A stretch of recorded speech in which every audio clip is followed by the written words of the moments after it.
the number 12 player on the ESPN Top 50 Big Board, and that is Auburn Edge Keldric Faulk. Now, Keldric Faulk is the player that no matter what team drafts him in the first round, the fan base will absolutely hate it. And that's because he's not an elite pass rusher. He's got the size you want in a pass rusher. He's a massive human being at 6'6", 285. But what he doesn't have is explosiveness off the line of scrimmage. He doesn't have elite bend to get around the corner. He doesn't have a wide variety of pass rush moves. And he also doesn't have the overall production that you want from a pass rusher. Faulk is a guy who teams will draft for his potential as a pass rusher, but until fans see it fulfilled, they're not going to be excited about it.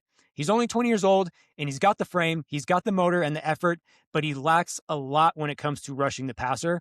So I just think that no matter what team this guy goes to, I think the fans are going to be kind of disappointed, to be honest. Contrary to that, I think I agree with everything you said. His pass rushing ability is very lackluster. He doesn't react well to it.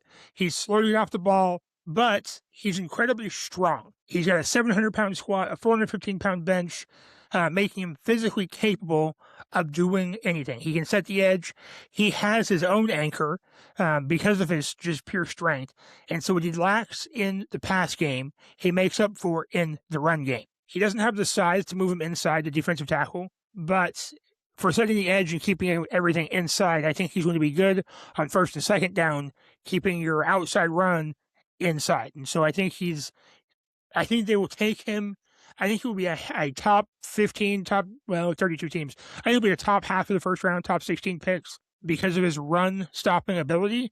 And then they will develop him into a pass rusher. I think this guy's going to be really good. I think it'll take a few years, but I think Faulk's going to be really good. I kind of like what Will was saying. I like his strength. I think this guy wraps up really well. I like his instincts on getting to the ball carrier. Yeah, I think he could do a little bit better in the pass rush game, but I'm going off vibes here. From everything I've seen from him, I've talked to some buddies who are Bama fans and Auburn fans because I've got both, and I think this guy will be special. Again, I don't think he's going to be a day one game changer, but clip it in a few years, and I think this guy's going to be. I think this guy's going to be something special. So I want to give my player comp for him, and you guys can tell me if I'm off here or if you think it's good. But I think Julius Peppers. No, actually, that's not what I was going to say. No. I hope not. No, I would compare Keldric Faulk to a bigger DeMarcus Lawrence right now.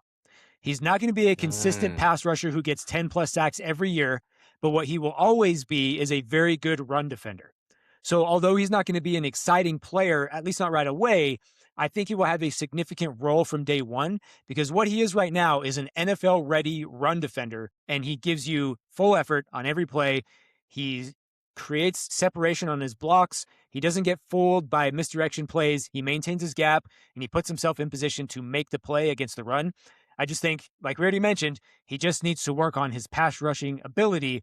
But overall, he's going to be a contributor from day one in the NFL. It's just going to be as a run defender, not as a pass rusher. See, and last season we talked a lot about a guy and taking him for potential, and that was Shamar Stewart, right?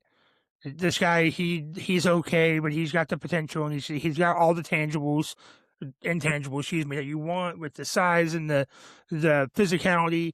I think the difference is that Keldric Faulk has the willingness to learn. He's willing to adapt and grow, and I just don't. I never saw that in his first year. Holding out for your rookie contract, I think, is wild behavior, and I just don't. I just don't see that here. I see a guy who wants to just play and who wants to just be on the field as much as he can. And so he's just going to do whatever it takes to be on the field. Also, Mark Davis's haircut still sucks.